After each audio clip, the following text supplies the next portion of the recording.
Yo, see ya, boys. I have nothing to watch, so we're just gonna be watching random shit. But I'm eating right now, so I can't really react for the most part. Hope you enjoy the show. This video is educational and informative in nature.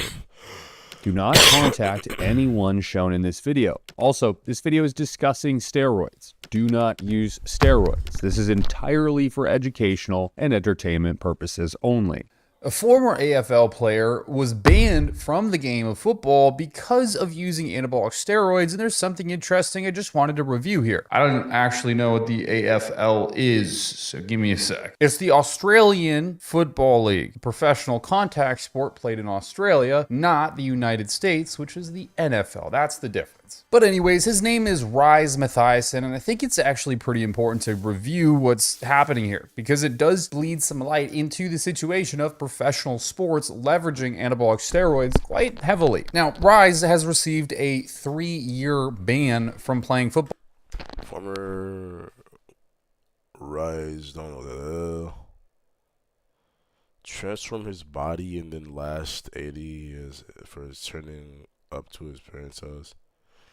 For 3 years after testing positive to steroids. At any level after testing positive for what a oxymethylone, which if you're not familiar, oxymethylone is just the, I guess you could say, clinical name for Anadrol, one of the most powerful and robust oral steroids that a person can use. Mathiasen played 72 games from 2016 to 2022, really racking up a lot of reputational points for himself. At 28 years old, he's a big dude, really big dude. And you would think that, well, you know, football players are generally just guys who are jacked, right? That's kind of what we think about. You got linebackers and they're just big dudes. It's just by nature, they're big human beings, which there's some truth to that. But you'd also be lying if you'd say that they were also natural, because those two things usually aren't necessarily exclusive. I mean, if a human looks too good to be true, if he looks so big that it's questionable, there's probably a good point in that. Now, the interesting thing about Mathiasen, if that's even how you pronounce his name, I have no idea. You guys know how it is here. I don't know how to pronounce anybody's names, so we're just rolling with it. He has been posting about bodybuilding for a very long time, and very clearly, he's a sauced up guy. We'll just say that. This dude is yoked out of his actual mind. Like, if you just look at this transformation video, it's a bit sus. It's a bit sus. He goes from very youthful looking, healthy, to abnormally large, lean, red and puffy, and a lot more aged. The comments all basically correlate to the same relative conclusion that this guy has been saucing, and this post did not age well because he did inevitably. Is he off the Sizzle? Dude, I love that term, the Sizzle. I'll be right back after I heat this up, huh?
Test positive for Anadrol use, which would make sense why his.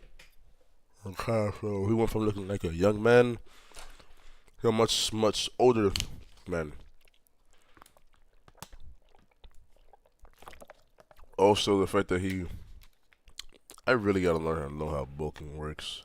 His skin is sort of puffy and red. But yeah, you can see, I mean, even in the pictures he's posting most currently, he's really impressed with his own results. He's happy to share them with people. He's excited to have them, which, hey, that's awesome. You know, like definitely probably a lot of hard work put into this kind of physique. It's not obtained free. You don't just take a pill and it comes to you. You do have to put in a lot of work. Of course, he was taking a bit of sauce, confirmed and verified as per him even, but is still impressive. There's one interesting thing. Hold on. Look at this picture, dude. This guy is diabolically like, look at him next to his teammate there, man. This is diabolical. He's huge. You're not going to ever be able to tell me that he was natural while in season. And he goes on to quote saying that he basically never used any substances in season or for any football related reasons. And so they dropped his suspension because of that statement from 4 years to 3 years, which is mind-boggling, like very interesting. But in my personal opinion, it doesn't matter. This is very obvious and inherent to somebody who is using steroids. To be a high performance athlete, have that degree of lean mass as well as that little fat mass, you are really pushing the boundaries of what someone's body would. He probably uses like a little bit.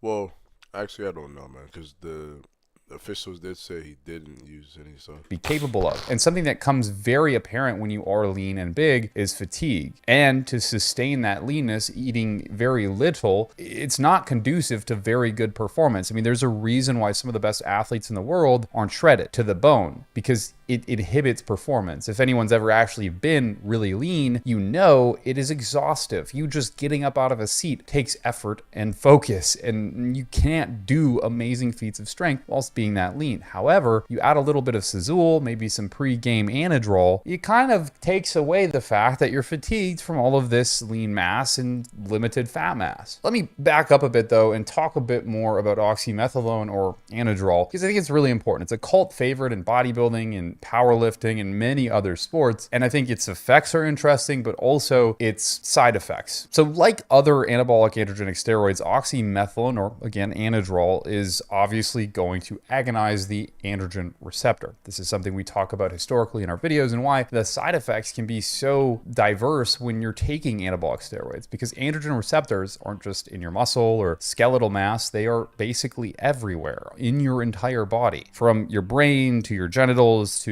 so much more. What's interesting, very interesting, about Anadrol is it's not a substrate for 5-alpha reductase, and it already is a dihydrotestosterone derivative. You guys might remember from other videos, we talk about, and you're very smart, a lot of my audience is extremely smart, it's surprising, but dihydrotestosterone is converted from testosterone. So it's 5-alpha reduced testosterone is into dihydrotestosterone. And so what happened at some point in time, very long ago, Anadrol is relatively an older drug, the scientists took dihydrotestosterone and then changed around the carbon structure of it a little bit and created Anadrol. Therefore, as a DHT derivative, like normal DHT, it's not a substrate for aromatase either, meaning that it's not going to convert into more estrogen. However, and extremely uniquely, it's very interesting. Anadrol, while not able to convert into any estrogenic metabolites, seems to be very correlated and associated with relatively high and impactful estrogenic symptoms. You typically hear people developing gynecomastia or male breast tissue development on Anadrol, as well as massive bloating, and this is definitely something that I can attest to. You get a certain kind of roundness in your face, not, well, your muscles too, but your face, redness, purplishness, I again like to say the Liver King effect to your skin. Now, here's the really important thing to understand about Anadrol, and something that not a lot of people discuss. It was developed earlier, but prescribed to humans in 1959, a long time ago now. And shortly after that, the beginning of the year 1961, it was discontinued. Its use was no longer allowed. So how does a drug go from being fully prescribed to humans at a mass scale to then being pulled off of the market not even 2 years later? Well, it was due to its hepatotoxicity, or its impact to the liver. It caused a very large amount of hepatotoxicity in patients using it at what would be relatively small doses for the average Joe, and bodybuilders tend to take this stuff far, far higher. And to prove this point, Nasser, a really infamous bodybuilder, a lot of people said he was the robbed Mr. Olympia. He was also extremely inappropriate inappropriate in many interviews and was notorious for being basically uncensored, rude, and generally a troll. So a lot of the information he put out there, which was meant much about drugs, it could have been faked. But he says, and people can verify this from in his parties, that he took about 500 milligrams a day. Now, I don't know if that's true, but I can explain to you very quickly that that would not be a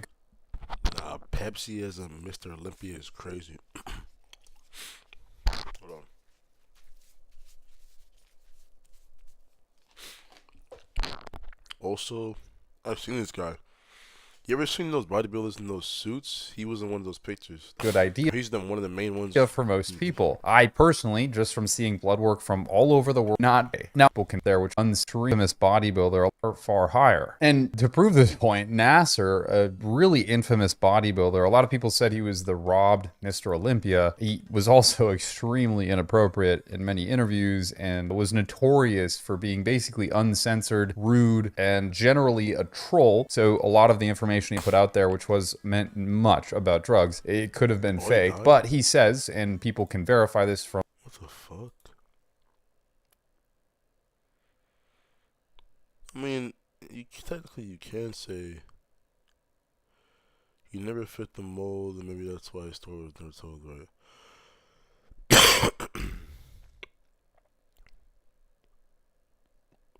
Where he placed 7th.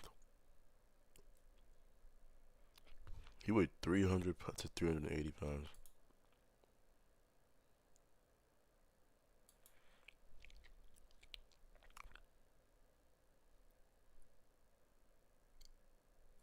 Here we go. Paul Delays, who I was trying to figure out. Dude, what in the veins, dog? He was notorious for being tall as shit with a massive frame.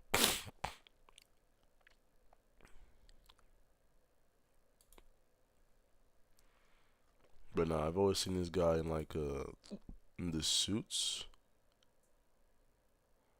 Hold on. Yeah, him and Ronnie Coleman. This right here. This shit looks fucking insane. This looks off-putting as hell. You ever seen those action figures? That's what this looks like, bro. And when I tell you this looks off-putting, gang, this looks off-putting as fuck, bro.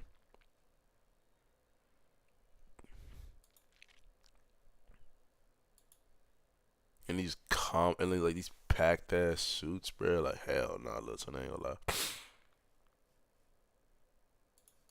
from in his parties that he took about 500 milligrams a day. Now, I don't know if that's true, but I can explain to you very quickly that that would not be a good idea for most people. I personally, just from seeing blood work from all over the world and all over different protocols, I guess, I can tell you that Inadrol definitely impacts hepatic function, lipids especially, like you see lipid counts increase, HDLC, which is kind of irrelevant in a sense, drop massively. You do want to check for like apolipoprotein B, A's, and then kind of see the differentiation between the sizes of lipoproteins, which you can get like a lipid differentiation test. There's a lot of information, but anyways, you can see a lot of bad stuff at work when you're taking elevated doses of Inadrol. And you can visually see this in somebody as well, which is partly why we're here talking today about this guy. Just 5 years ago, he looked like this, a little less than 5 years ago. Within that period of time, which was really about 3 years of time, he blew up massively to the pictures and videos you saw at the beginning of this video. And in those pictures and videos, I think you can pretty easily tell that there's a lot of changes in his self. His face, he looks older, but his skin. If you look at videos like this, where it looks like his girlfriend's behind him taking a video, you can see like on his shoulders, he's got like this really potent redness all over his body, his face too. Yes, he's got vascularity and he's flexing, but usually you see this, it starts purple. I'm just gonna the dots, the dots, bro. The motherfucking dots, bro. I'm not gonna lie, bro. The age, and I promise you now, no shirt. He has acne like a motherfucker, bro. Too, it's a pretty clear indication that somebody's on a highly inflammatory molecule like Anadrol. You puff up so much, and I do believe cause restrictions to blood flow. And essentially that purpling is very clinically pooling of blood. It's basically hypoxic blood. It's blood that doesn't have, oxygen. It's not moving around the body. It's stagnating. It's pooling in one area, and that's caused by a lack of blood flow. And that's what's so scary about this stuff is, like, more than any other drug, the Liver King effect is very much so achieved by anadrol. It feels great to be on. Personally, having taken it before, it feels great. You feel euphoric and wildly strong, like wildly strong in the gym. You can take it one day and increase your lifts by up to 20-25%. That's not uncommon. But very shortly after that, you do notice extremely profound effects in your health and in your representation outward. This kind of inflammation, redness, and purpley skin is definitely a byproduct of this. Now, the metabolites from anadrol are detectable for about 40 to 60 days. Those metabolites are 2-hydroxymethylene 17 alpha methyl 5 alpha androstan 3,1 being, the primary relative metabolite here. It's a big mouthload and nobody should really know what that is. But moral of the story, he would have had to have been taking this drug through about his entire season doing football and making a professional career out of it. Now, you'd think of this to be highly questionable until you see that most athletes. But notice how they say, I don't know why motherfuckers is using PEDs in baseball. But okay, bro. How about we stop the drinking and all that bullshit, bro, and then we'll be straight, right? I'm gonna keep it. I'm gonna keep it a stack. Like, if you're like, there's no way you're an athlete, and especially it's like depending on the sport that you're playing and you're using drugs, bro. Like, gang, what the fuck? Like, my nigga, just bro, let me play him. Like, no, I'm not. Like, in all seriousness, though, come on, man. Because this is insane. In baseball, bro, you're just fucking running and hitting and catching and throwing, bro. You telling me you can't run for that long, bro? What do we need strength for in baseball, gang? Hey, man. Whatever, bro. Suddenly, when they get into a professional league, have this exceptional. Also, they said one more thing that.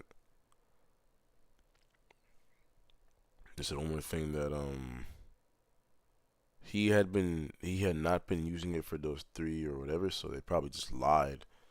Increase in lean muscle mass, performance, and ability. They seem to be able to recover from injuries much faster and do things that weren't necessarily done before. And the reason for that, steroids in track is fucking crazy, bro.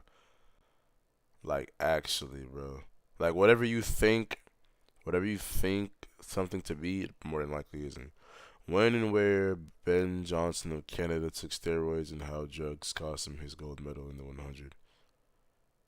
Okay, so he wasn't fast because of his own speed. He was fast because something was assisting him, aka PEDs. A lot of that is definitely the administration of these kinds of steroids. If you had even let's just say a cheap contract, right? A cheap contract, and you're going to make $150,000 a year. I bet there's probably 80 to 85% of you right now who'd say, okay, well, if I just have to take this little pill to maintain this contract, look good, perform good, and sustain myself, who cares? Like, I want 150 bands. Now, times that by 10, you got millions of dollars on the table. You're going to be doing some pretty crazy stuff. And it's not so far stretched to think that people are going to use substances in professional sports. I don't think it's a bad thing personally. I think it elevates the sport. While it's not natural, just about nothing that we do in this world is currently natural. So I'm not so bothered by that. I think it causes athletes to recover faster. It generally means a better performance for the viewers. And as a whole, I think everyone basically benefits because then you can stop being so hush-hush about usage and actually provide medical assistance when people are doing things like, taking absurd amounts of oxymethylone when they could do various other alternatives. There's a lot of, shroudedness behind PED usage in professional sports, but I'm calling it now, bro. If whatever the hell sports events allow doping, a lot of motherfuckers is gonna die, bro. Just keep it in the beat. Promise you, it happens. And if you're interested in checking your blood work, like I was just talking about earlier in this video, you can use one of our sponsors down below. Blood of you. Pharmaceutical usage. Anyways. W close code.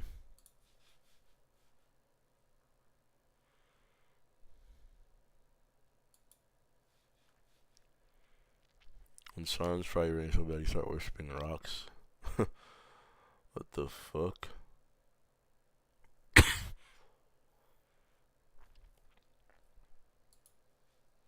Imagine finding out that the guy pulling you over for a speeding ticket is Oh my actually dealing out steroids that he's collecting from other dealers and then redistributing to his fellow police officers. That individual is also trying to delete evidence knowingly while the FBI is investigating him. It's not so great. It's Coach Colton here. Do me a favor. I'm really trying to get to 100K subscribers and I need everybody's help. We're like so close. So close. It's crazy. Click that subscribe button if you haven't already. If you enjoy this video, I really do appreciate you being here. Like, comment, and subscribe. I really do love all of you. And I hope you have a beautiful weekend, holiday, and life. But in this video, we're breaking down a basically former police officer in Antioch. Is that how you pronounce it? Antioch, California? Antioch. An Antioch police officer. This is a cop who just got nailed in a federal court for steroid conspiracies, then also trying to wipe his phone while the feds were investigating the situation. This is one of those stories where you have law, bodybuilding, and steroids all combined into this one weird fixation. And you see this so often in the community because steroids are very widespread in the police departments, in the military, firsthand experience there, in the fire departments, in everywhere. You would be so surprised. Oh, even firefighters use steroids? What the fuck is going on, bro? Like, come on, gang. Oh, no. How far this stuff really goes. All right, so let's set the scene because this is kind of a big story. The Antioch City is in the Bay Area of California, and their police department has already been in deep water the last few years over racist texts, memes, and big federal probes into civil rights violations. In the middle of all that, you got an officer, Devin Wagner, 33 years old, in the local police department, and according to the federal investigation, his interests are to be bigger, leaner, and more, quote, superhuman than anyone ever before. Back in April 2025, a federal jury in Oakland found Wagner guilty of two big charges: conspiracy to distribute and possess with intent to distribute anabolic steroids, and the destruction and falsification of evidence. A big no-no. In layman's terms, he basically set up a situation where he was distributing steroids and then tried to delete all the evidence so that he couldn't get caught later on. On paper, those charges rack up close to 30 years. Man, Jim Carrey, bro.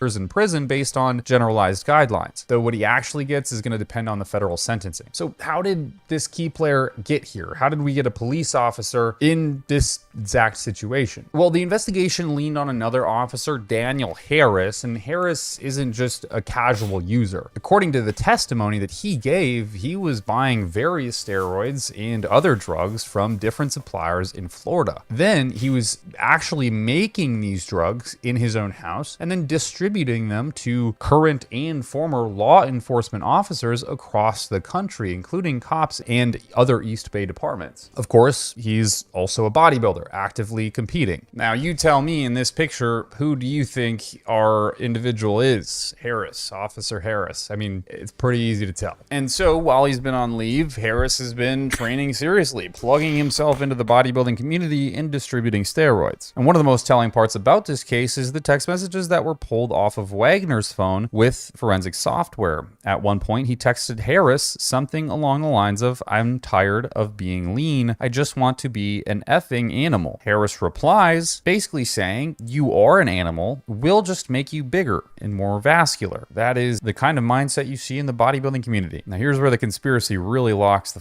f in. In February and March of 2022, Wagner links Harris up with another guy named Brendan Mahoney, someone that Wagner knew when he was in the U.S. Army. Again, like I told y'all, this stuff is widespread in the federal agencies. Mahoney wanted testosterone, and Wagner knows Harris is the guy to make it happen, so he essentially played the middleman. He gives Mahoney Harris's number, and they text back and forth and coordinate getting the steroids. At one point, Wagner even texts Mahoney something like, "Get ready to become superhuman." And this is important for you and basically anybody else who's consuming anabolic steroids, because remember, while basically the majority of countries countries in the world don't illegalize steroids or classify them as illegal drugs. So the judge in this case told the jurors that it doesn't even matter if the steroids actually reached the buyer. It's the federal drug law. The agreement itself is the crime. The plan to coordinate and intent on distributing the controlled substances, that's enough to cook you alive, brother. And this is something that's really important to know when you're communicating with just the random dude at the gym, because he might not be a guy you want to disclose stuff to. The communication of buying, purchasing, and transferring these drugs is in itself against the law and will absolutely incriminate you. And in this case, the package did not make it. In fact, federal employees seized the package before it ever arrived. But text messages show Wagner is still talking to Harris about making sure Mahoney gets hooked up, even offering some of his own steroids while they wait for the shipment to clear. So on March 23rd of 2022, when the FBI agents rolled up to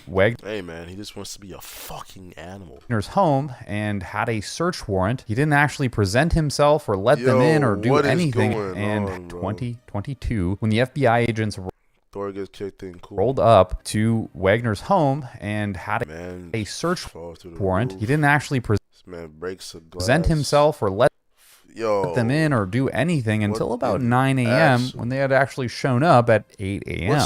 During that time, he was going through and, of course, tampering with evidence. But that didn't matter, because when the FBI agents got his phone, they still were able to find everything. And wouldn't you believe it, interestingly enough, as if we don't talk about this exact thing on this channel in many different videos, Wagner is also wrapped up in a separate federal case about a civil rights violation. Now get this is crazy stuff. Essentially, this was him using excessive force on other people. One of his co-defendants, Officer Amiri, was also convicted of the same civil rights violations and sentenced to 7 years in federal prison. Yeah, it's not looking good. As of September 2025, federal prosecutors announced that Wagner was also convicted in a separate civil rights case of conspiracy against rights. This is completely different, and he's been reprimanded and in custody now awaiting sentencing on that as well, on top of the steroid allegations, the obstruction of evidence allegations, and so much more. Now, what this all is really indifferent to me. I mean, I'm not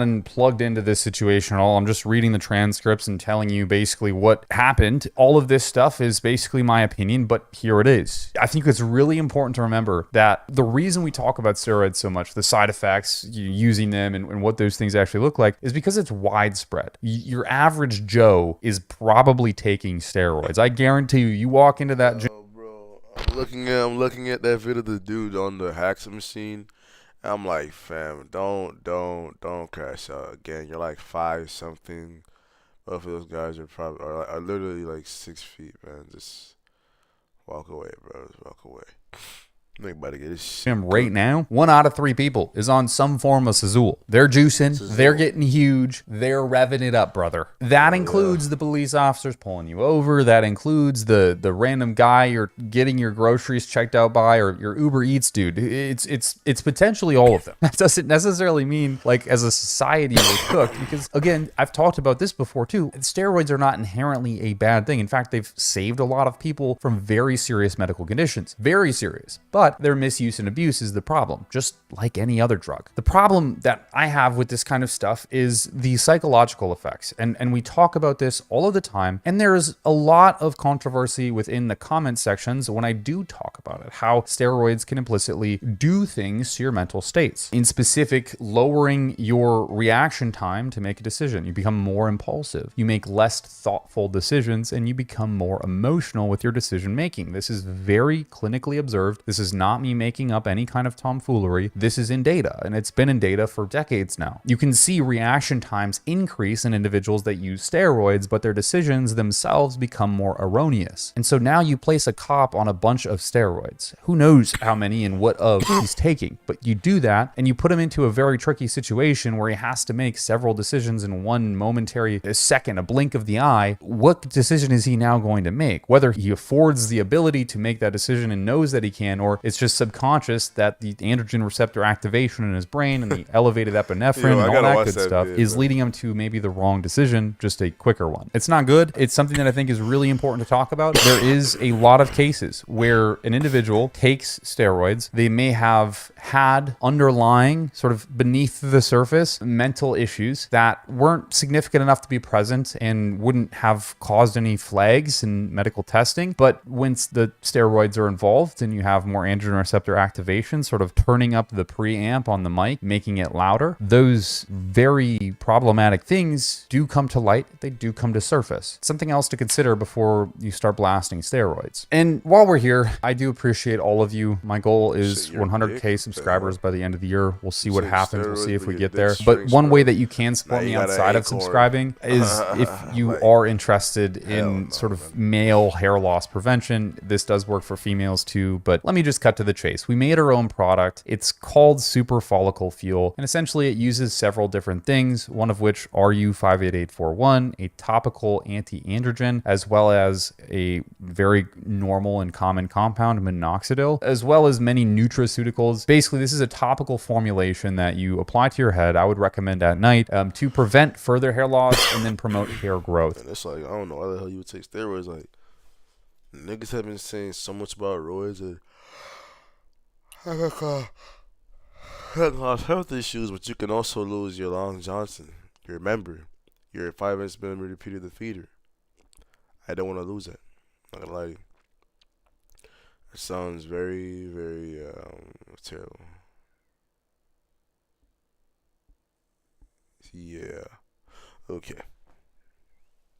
This is something that I struggled with my whole life because of steroid usage when I was younger and unknowing, and sort of trying to build back what I lost from all of those years of abuse. I mean, this is truly like, it's been a struggle, right? So I made a product that I could use that would effectively help me regrow hair that I've lost. You might say, Colton, you have a great hairline. I promise you it's not. I'm hiding it through hairstyling. Like, it's not great. And this product is definitely something that I created to sort of combine all of the things that I would like to take without having to apply like 8 different droppers onto my scalp and take oral medications and stuff like that. So check it out. The link is down below in the description. You can actually use code Coach Colton. This is, a company that I think it's just really good. It's a good product. Okay. We developed it. It took a lot of time. Check it out.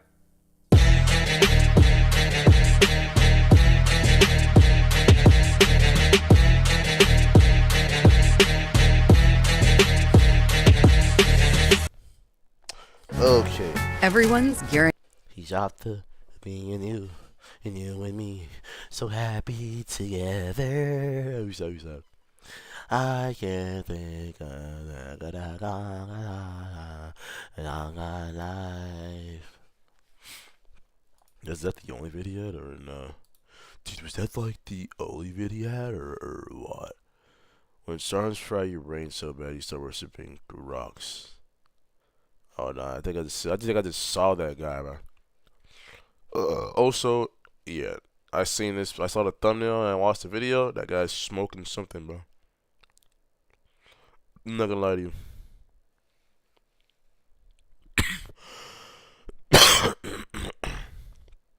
Yo, this dom looks no. That dom looks crazy, bro.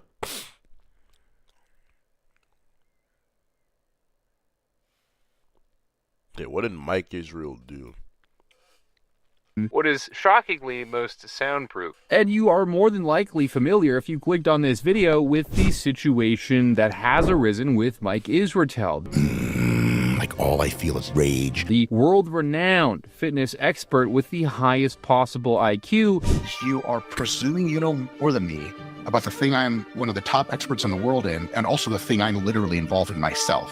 So whatever ideas you have about how I can improve, just right off. And by all means, he's funnier than you. There's a very high probability that I'm much better at making fun of people than you are. Well, his crazy situation, his thesis I gotta for his do PhD was dismantled by a channel who goes by the name of Solomon Nelson. Now, a beautiful channel. I gotta say, I've been watching him since he started producing videos, and he has a very good way of producing videos. You can tell he's well-spoken and well-educated. I trust the dude, certainly, and I think a lot of his content is representative of somebody that you could could trust for reasonable information. Now, in this video that Solomon posted, which is in a staggeringly, truly amazing, over 1 million views already, Solomon tore apart Mike, talking about the entire thesis. Basically, how the athletes in the thesis were negative years old or didn't even exist yet, and the weights used in this data were lighter than a chihuahua. For this to be true, given a normal distribution, it would mean that roughly 1/3 of the lowest performing athletes in table 4.6 had a body mass either greater than 145.7 kilos or less than 2.1 kilos, the weight of a newborn. And since we know that this group consists of 20 Division I college athletes, this is impossible. But it gets even worse. In table 4.6, 1/3 of the lowest performers was either older than age 41.2 or younger than -1.6, so they hadn't even been born. In table 4.7, 1/3 was either older than age 41.1 or younger than -1.3. Mike does this again on page 94 in table 5.4. As with tables 4.6 and 4.7, the standard deviations for the lowest performers are impossible. Here, 1/3 of the lowest performers was either taller than 3.459 meters, taller than any human ever recorded, or shorter than -6.1 centimeters. As to age, either they were older than 40.4 years of age or younger than -1.4 years, meaning, once again, that they hadn't yet been born. No wonder they were such low performers. And so much more.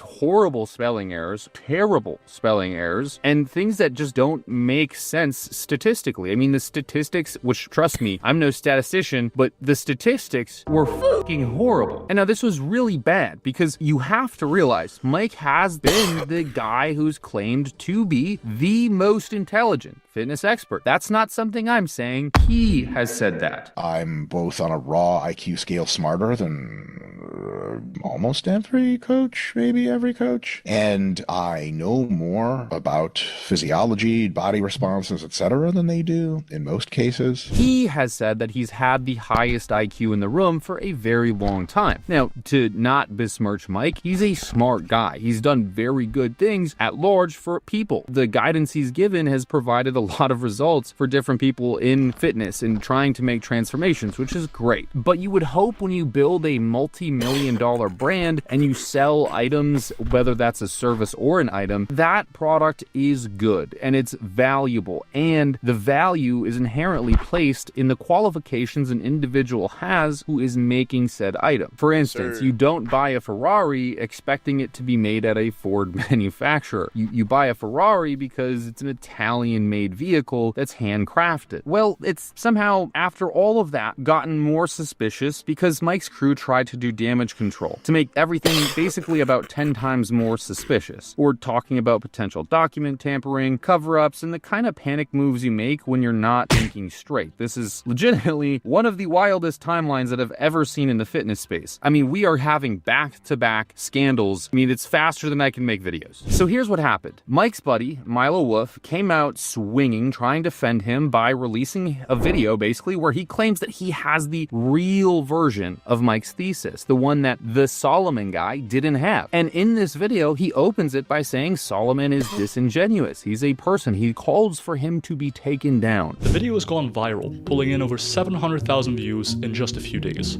Many influencers have jumped the gun, condemning Dr. Mike for being a scientific fraud. If you know of or are a fan of science-based lifting, I highly recommend reading Dr. Mike Isertel's dissertation and watching this video. So, this just happened. And with that kind of reach, the narrative Solomon presents has become the narrative most viewers will take away. But here's the problem. It's a narrative built on spectacle, not on scholarship. In my view, it comes across more like a hit piece than an unbiased critique. And when you look at the broader context, the pattern becomes clear. To date, Solomon has made more than 10 videos about Mike. That's over 13 hours of content targeting a single person. Topics range from 2-hour collaborations critiquing Mike's bodybuilding performance to hour-long reactions to his surgery, to videos like this one attacking his academic record. A quick look at his views on videos where he features Mike versus his non-Mike content shows an enormous discrepancy in his views. When one person becomes your channel's most reliable source of outrage, views, views and income, it raises the question of motive. Then you look at his collaborators. In many of his takedowns, Solomon features or aligns with people like Greg Doucette, Johnny Shreve, and Lyle McDonald, all of whom have long-standing personal or professional grudges against Mike. At first glance, you might think, oh, okay, maybe Solomon just accidentally got the draft copy, maybe there was some genuine mistakes made here, albeit Solomon made some really good points and went through some extremely detailed observational stuff to figure out everything that he did. But when people actually opened this thesis,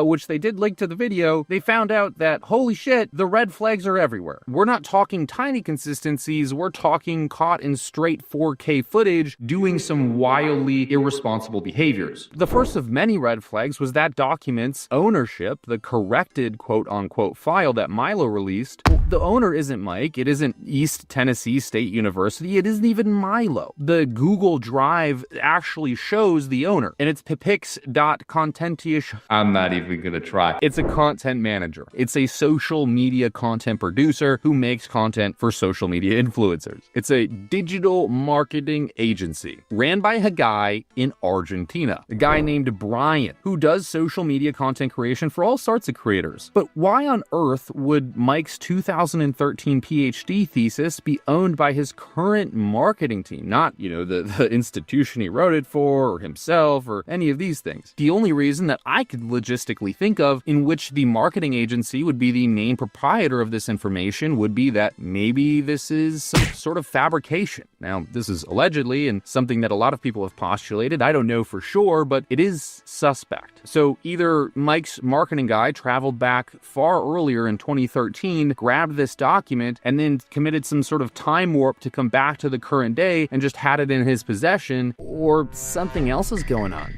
Like maybe they tried to clean up this whole thing. The second red flag is the file itself. The PDF Milo released isn't a single continuous document. Pages 1 through 200 are standard Word to PDF exports, and you can copy and paste text. Pages 201 to 223, the ones with the university stamps and signatures, are scanned images. You can't copy and paste because they're just pictures. Why would you need to switch those two separate files like that? If this were the actual thesis from 2013, it should be one contiguous document, PDF. The only reason that you could plausibly do this would be maybe to edit that document and fabricate some kind of reality that didn't actually happen. And here's the thing, fitness influencers aren't great fabricators. They're fitness influencers, so fabrication might not be their specialty. And here's where it gets hilarious, to be honest. The corrected version that Milo released is dated March 2013. The version that Solomon reviewed, the one with all of the errors, is dated August 2013. Let's just say that again. The one that they got to prove Solomon wrong was made before the supposed and claimed draft that Solomon used. So the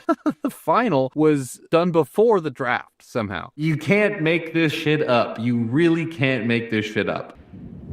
See, now that's some bullshit. Drafts typically get better over time. So you would hope that the second iteration of something would be the better or best version of it, not a worse version of it. And just to top it all off, right after Solomon's video dropped, Mike restricted access to the original version on ProQuest, the university site. He used his author rights to make sure that nobody could access the file and review it for themselves. Why would you do that if you had nothing to hide, or if you weren't ashamed of what you had? That's definitely not the behavior of somebody who should be proud of their work, because they've built an entire model off of it. They've built an entire income stream off of this concept. And the defenders of Mike are everywhere trying to coat this as some kind of misconception, and ultimately Mike is right. They're wearing rose-colored glasses to miss all of the red flags. They say that maybe the marketing agency just hosted the file for him, and maybe he just misdated the files. Look, this is some real Olympic level gymnastics trying to justify some odd behavior. When you're talking about a multi-million-dollar agency, not the marketing agency, but Renaissance periodization and somebody's entire reputation, these mistakes should not be able to be made. And ultimately, if they are, that is only more concern for the individual at hand. These people invested money, so much money, into this person. Unfortunately, a lot of these people are just inevitably having themselves invested into Mike. They've invested into Renaissance periodization. They've invested into the products, the books. They've taken the time to read, to consume all that content. And so there's this parasocial relationship that they they feel super attached to what this person has to say. So let's be real about this. Solomon exposed the thesis, and it was a fucking disaster. And I think what might have happened is his team ran through the original document and tried to spell check and fix obvious errors. Maybe clean up some of the data tables and release it as quote-unquote the real version, while claiming that Solomon somehow got the old draft. But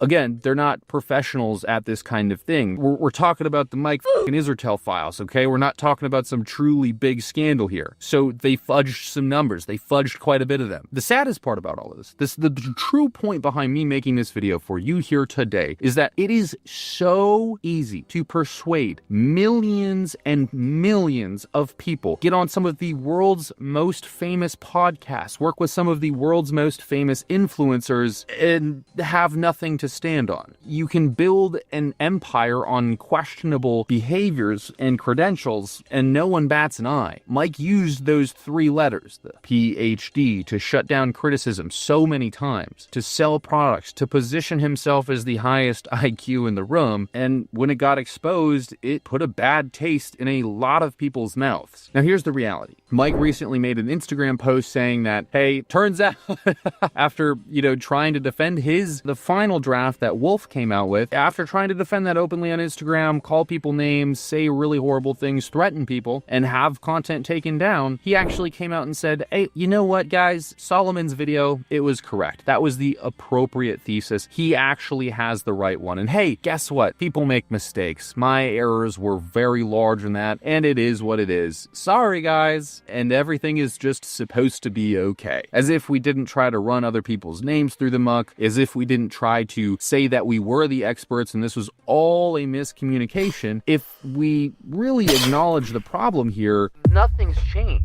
Even saying that you've made the mistake of claiming that the thesis was wrong and that it actually turned out to be right, the thesis is still garbage. And the entire credibility of an individual can be questioned at this point. And Solomon made a really good example about the institution in which he had submitted that to and gotten a PhD from as being sort of a PhD mill. It's something that people do to get the 3 letters and call it good and just get on with their day, because we know a PhD on a resume, on a video, on a title, on an Instagram handle does numbers. It does numbers. It ain't a pair of jugs, and it's certainly no anime mommies, goth anime mommies, just to be clear, but those 3 letters help. Now, I don't necessarily know how to tell you to pursue the content online that you do and who to trust. I don't think you should trust anyone, genuinely. I make content because I think it's fun. I have no quarrel with somebody saying that I'm a bad person or I've done bad things. I have no right to even claim that I'm an expert in anything. I just have experiences. Whether I do have letters behind my name or not, I just have experiences, and sometimes I share those with you guys. This is a massive, widespread problem with the fitness industry, and I don't really understand it. I really don't, because it's almost unique to this industry. But I'm curious as to what you guys think. I really do appreciate every single one of you that watches these videos. It means the world to me. And if you click subscribe, it actually does truly, it does truly help out this channel. I really value all of you on a deep, very personal level. And I couldn't thank you enough for being here, watching this video, watching any of my videos. It does do so much for me as a person to know that there's people interested in what I have to say. And I hope that you as well find something in life that makes you feel good, valued, important, because you are really important. I know it's sometimes super easy to not feel important, especially when there's like these really dynamic situations going on in life, but you are. And I promise, don't mistake anybody's sayings or will against you for anything else. You are important. So stick around for another day, brother.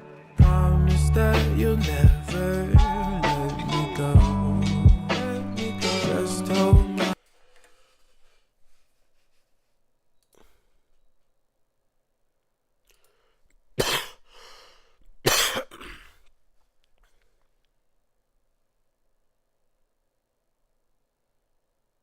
Oh my god, bro. This nigga the Rick has a video about COD every day, bro. I'm gonna make a video in a game that's obviously ass, bro.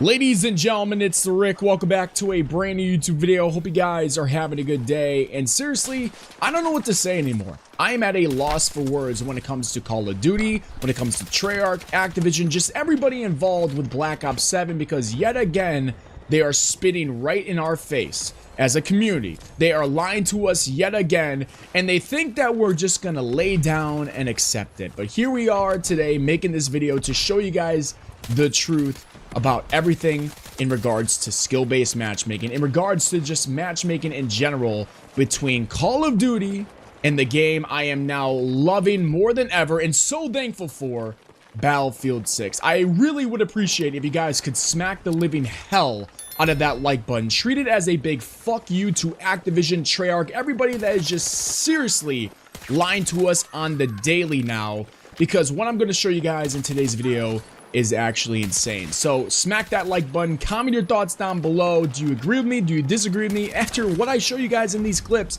please just have an open mind and just have a sense of common sense as to know what I'm saying is the truth. But I would love to know what you guys think. Subscribe if you have not already.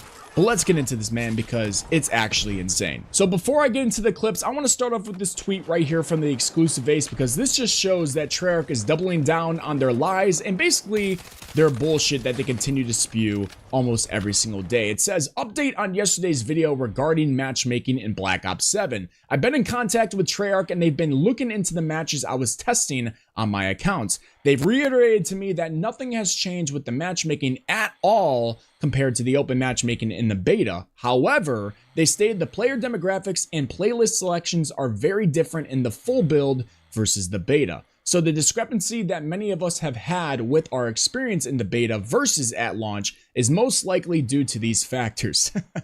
This is something I noted in the video as a potential reason for this, and I believe that it's the case after discussing things with them. I'm hoping to see something official come out after the Thanksgiving break, so you don't just have to take my word for it, but time will tell. Ladies and gentlemen, they're lying to you.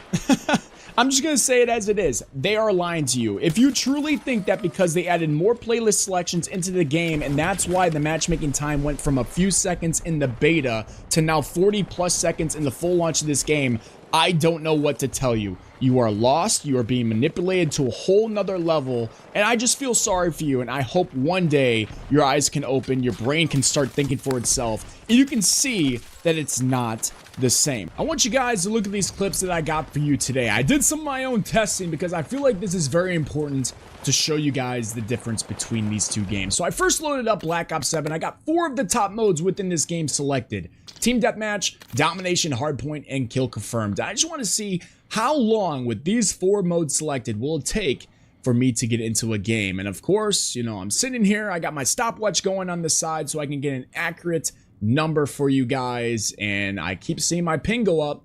It says ping is king with classic matchmaking, but yet somehow when I play Black Ops 7, that just doesn't seem to be the case. And after 26 seconds, I finally found a lobby. So I then decided maybe it's a good idea to select all the modes, because obviously more modes selected, probably much quicker matchmaking time. And as I sit here and wait, it actually is pretty damn fast, about 4 or 5 seconds to find a search and destroy lobby.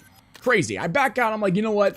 I want to do one more test here. I just want to do Team Deathmatch and Domination, probably the top 2 modes of the entire Black Ops 7 game. And I sit here and I wait and I wait. And normally back in the day, normally even in the beta, I got into a game by now, or I found a lobby, something by now. But I continue to see my operator run around with this nice little camo. I can't wait till we see Beavis and Butthead in this game. We all know it's coming in future seasons with this crazy, like, look at my camo, look at my operator. Oh my gosh, you guys gotta buy it.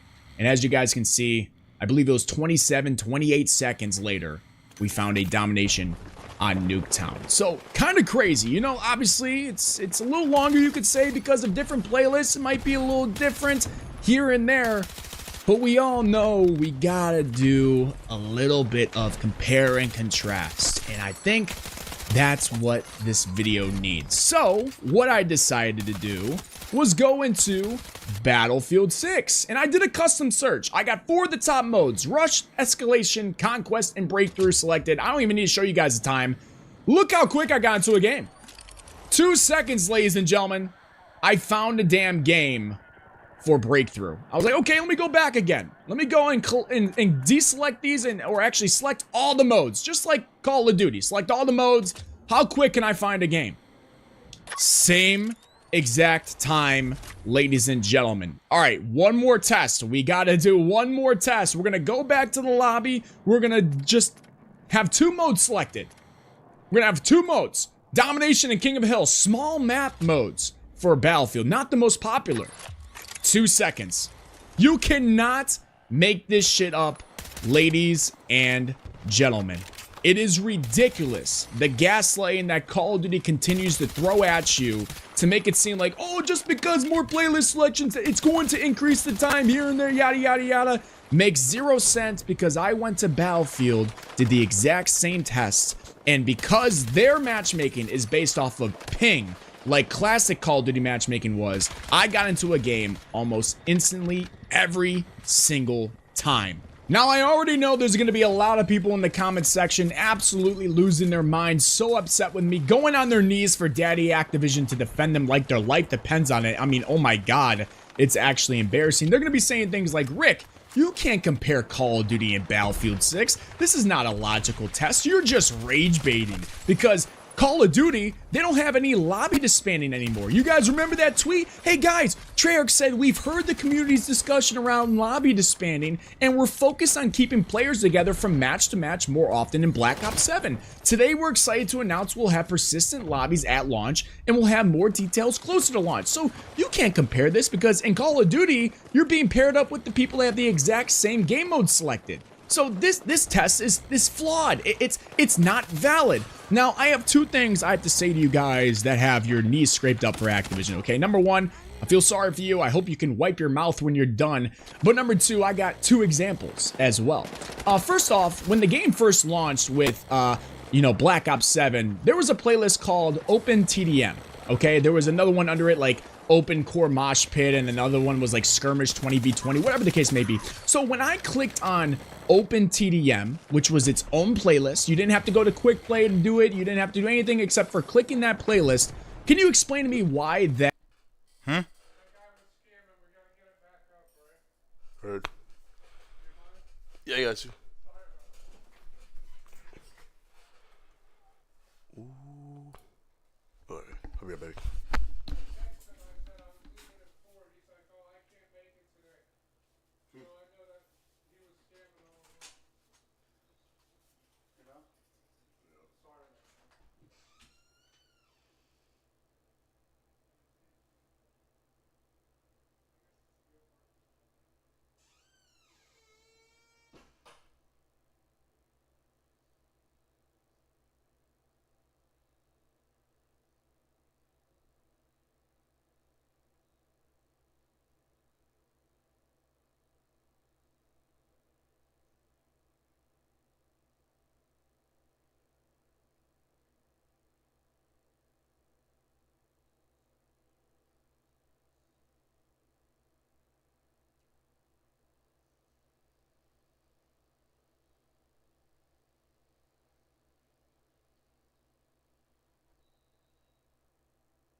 gonna lie to you, bro.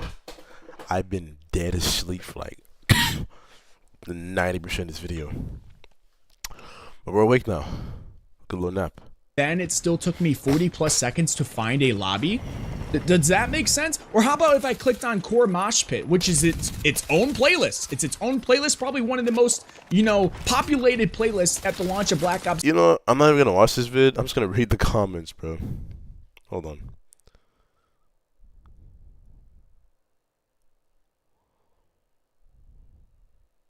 I think he has like, I don't know, bro. He has a lot of vids on the same thing.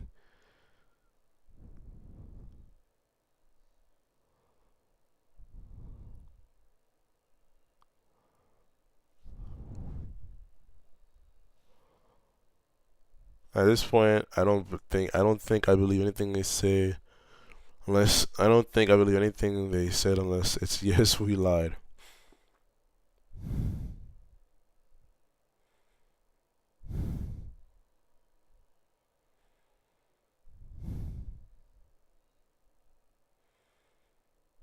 Don't know who the fuck. I don't know who the fuck any of these people are. I don't even know who the Rick is, but I saw him come across my my activity feed, so I had to click on.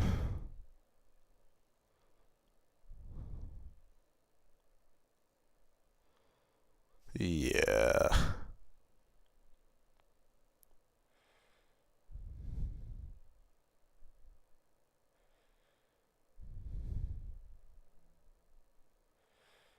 Bro, I'm not gonna lie. Bro, the thing is, people play Battlefield 6, but they don't really like that game. I'm not gonna lie to you, bro.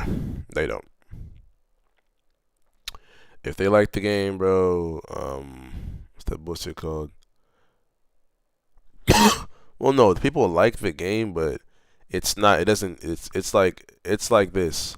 They aren't exactly complete. The game is just, you can say there, but they aren't exactly complete themselves.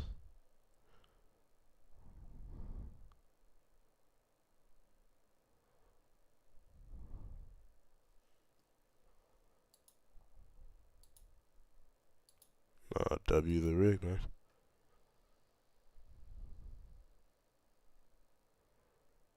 I'm playing Forza. Yeah, I'm not playing Forza now, but you know, Forza is crazy. Hold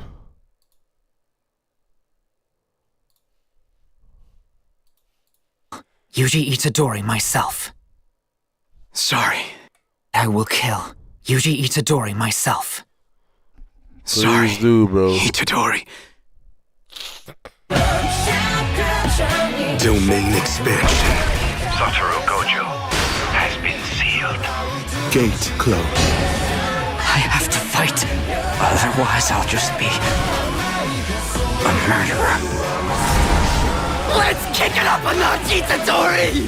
This will be the last time you and I will ever curse each other! Yo, I swear to God, if they keep showing the Mahito versus Itadori, we don't fucking care, bro.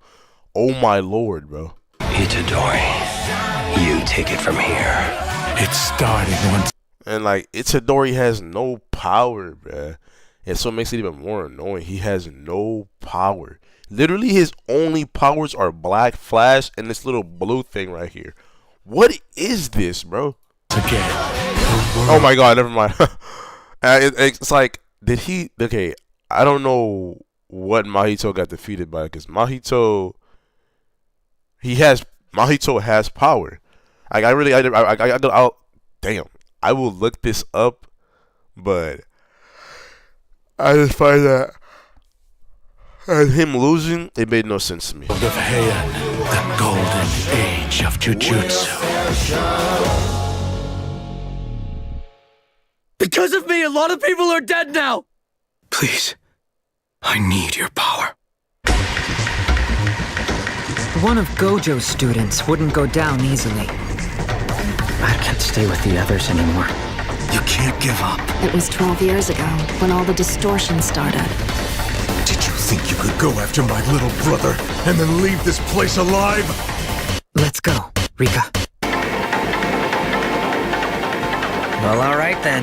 I guess I'd better not die. Also, something else. If you've been scrolling through, I think this was like showing during 2024. If you've been around since 2024 of TikTok,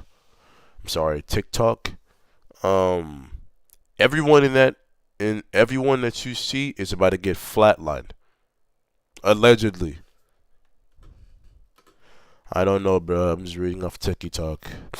If if this is just another,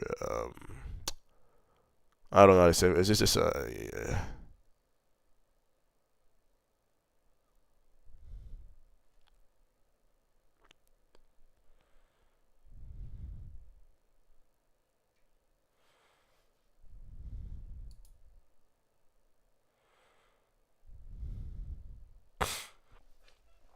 yeah, man, I'm not watching that shit, bro. I'm not gonna lie, that's one. And we officially hitting hours, so we'll catch up with in the flippity. Be easy. Make sure go check out the YouTube. Go check out the Twitch as well. Twitch is 30 dog or 30 dog. Yeah, YouTube is Circle 24.